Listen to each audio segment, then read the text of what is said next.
Annonceurs, entrepreneurs, promoteurs et chefs d'entreprise, choisissez dès à présent votre meilleur partenaire média, Ideal Production. Ideal Production est basé à Cotonou au Bénin. Ideal Production, le partenaire exclusif de Sika TV en Afrique.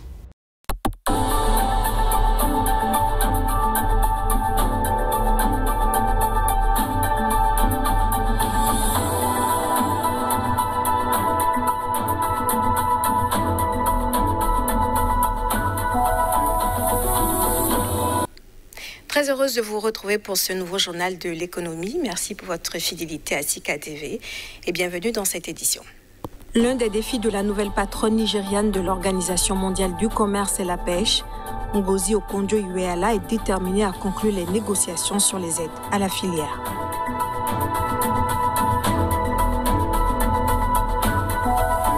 « 293 000 tonnes, c'est le volume de cacao broyé atteint pour 2020-2021 en Côte d'Ivoire. Les détails sont à suivre dans ce journal.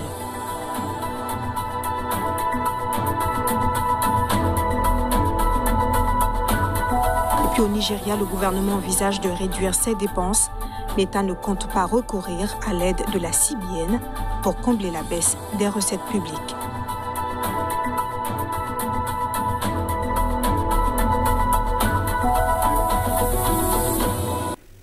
En Côte d'Ivoire, le gouvernement a multiplié ces dernières années les efforts pour promouvoir la transformation de cacao et créer plus de valeur ajoutée au niveau local. Cette stratégie, qui s'est traduite par des mesures incitatives pour les transformateurs, porte ses fruits. Le volume de cacao broyé a atteint 293 000 tonnes pour 2020-2021.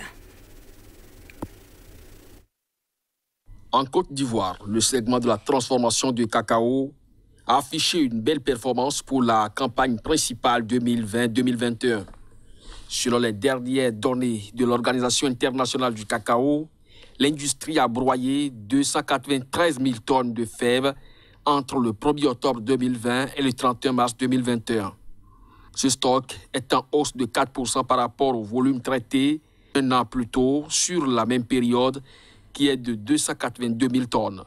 Cette tendance vient confirmer la dynamique mensuelle enregistrée par le secteur depuis le début de la saison avec un pic de 52 000 tonnes en janvier dernier, soit le niveau le plus élevé depuis 2012.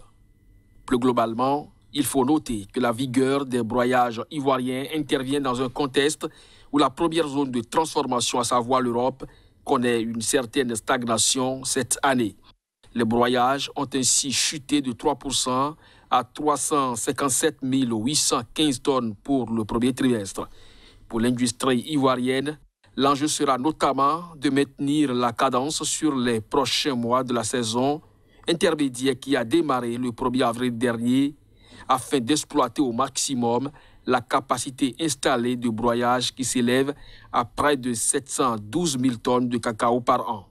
Pour rappel, le prix du kilogramme de cacao a été fixé à 750 francs CFA pour le compte de la petite traite 2020-2021. Nous prenons la direction du Nigeria. Le 10 avril dernier, le gouverneur d'un État fédéral soulevait la polémique en annonçant que la Banque centrale avait imprimé de l'argent pour financer le déficit budgétaire du gouvernement.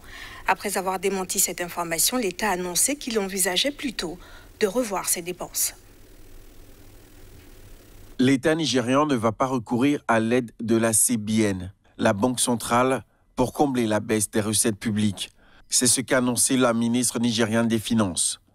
D'après la responsable, la meilleure solution pour faire face au recul des recettes de l'État est de réduire les dépenses du gouvernement fédéral et des gouvernements fédérés, plutôt que de faire marcher la planche à billets. Elle a indiqué que les gouvernements fédéraux, étatiques et locaux dépensaient trop alors qu'ils ne généraient pas assez de ressources. Cette déclaration intervient quelques jours après celle du gouverneur de l'État d'Edo, qui assurait que la CBN avait imprimé de la monnaie pour aider le gouvernement à combler un déficit de plus de 157 millions de dollars dans ses recettes qu'il devait redistribuer aux États fédérés. Rappelons qu'en 2015, le Nigeria avait déjà emprunté de l'argent auprès de la CBN pour combler son déficit budgétaire qui avait alors considérablement augmenté. Selon l'institution, cette dette qui avait servi à alimenter les caisses des États fédérés n'a toujours pas été remboursée. Cette fois-ci, les autorités ont mis en place un comité présidentiel afin de rationaliser les salaires du secteur public, principalement ceux des entreprises publiques. D'après le Fonds monétaire international, la croissance du pays devrait atteindre les 2,5% cette année. La directrice générale de l'Organisation mondiale du commerce, Ngozi Okonjo-Iweala, a exigé le 21 avril des pays qu'ils trouvent pour le mois de juillet un accord sur les négociations concernant les subventions à la pêche, lancées il y a 20 ans. S'exprimant devant les membres de l'OMC, la Nigériane, qui a pris ses fonctions début mars, leur a demandé de redoubler d'efforts pour qu'un texte suffisamment complet et clair puisse être présenté. Reportage. Donner la priorité aux négociations sur les subventions à la pêche au cours de ces quelques mois, y compris tard le soir et le week-end si nécessaire, c'est le souhait de la directrice générale de l'Organisation mondiale du commerce, Ngozi Okonjo-Iweala. Les diplomates ont déjà multiplié les réunions ces derniers mois, mais le projet de test, encore confidentiel qui est sur la table, comprend de nombreuses parenthèses, selon plusieurs sources proches du dossier. Conclure un accord s'annonce d'ores et déjà compliqué, les décisions étant prises par consensus entre tous les 164 membres de l'organisation basée à Genève.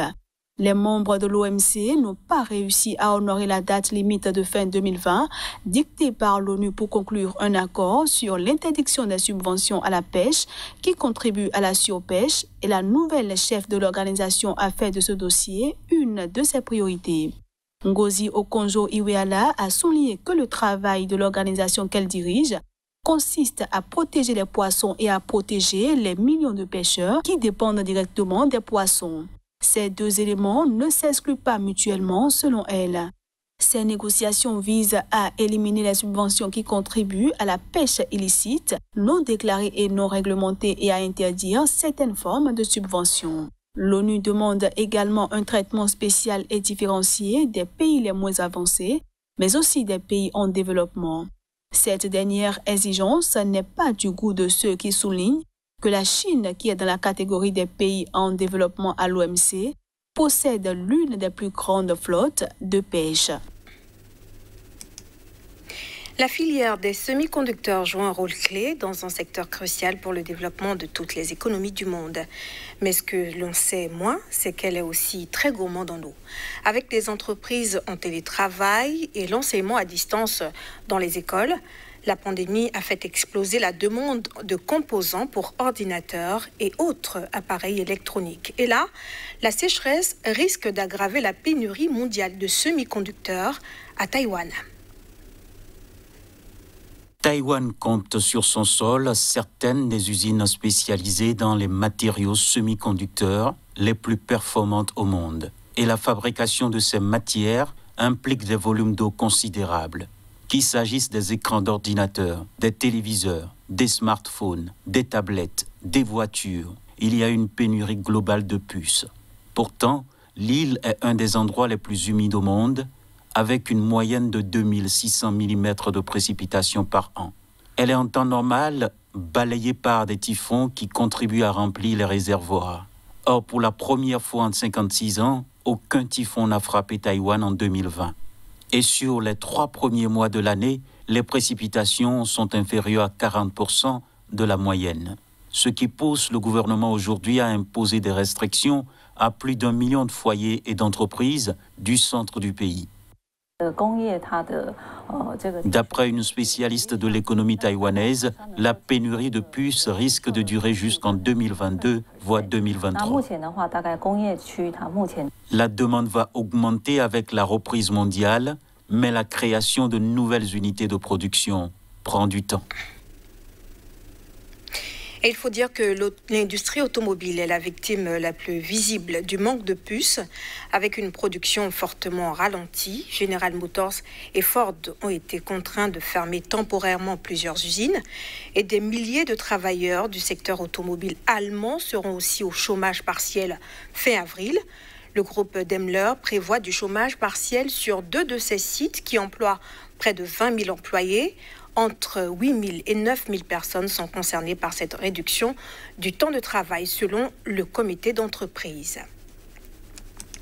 Et puis les compagnies aériennes s'attendent à une année encore très difficile avec des pertes cumulées de 47,7 milliards de dollars. Ce, malgré une légère amélioration des perspectives de fréquentation pour 2021. L'information a été donnée par l'IATA, la principale organisation mondiale qui s'occupe de ce secteur. Les estimations des résultats financiers des compagnies aériennes marquent une dégradation par rapport aux précédentes projections de l'IATA, l'Association internationale du transport aérien en décembre, qui tablait sur 38 milliards de pertes nettes cette année. Celle-ci avait totalisé environ 126,4 milliards de dollars en 2020. L'organisation a néanmoins révisé légèrement à la hausse pour l'année en cours ses prévisions de trafic mondial de passagers à 43% du niveau de 2019 contre une fourchette de 33 à 38% évoquée en février selon un communiqué. Les compagnies, grevées par d'importants coûts fixes dont leurs appareils sous-utilisés, voire cloués au sol, vont consommer encore 81 milliards de dollars de trésorerie cette année, a constaté le directeur général de l'IATA.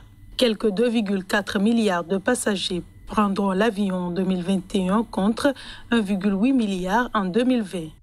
En 2019, c'était 4,5 milliards. Conséquence, le chiffre d'affaires cumulé des compagnies aériennes devrait atteindre 458 milliards de dollars cette année, 23% de mieux que les 372 milliards générés en 2020, mais encore loin de l'activité de 2019 avec 838 milliards selon l'IATA qui regroupe 290 compagnies aériennes représentant 82% du trafic dans le monde. Et ce sera tout pour ce journal. Merci de l'avoir suivi. Les informations se poursuivent sur Sika TV.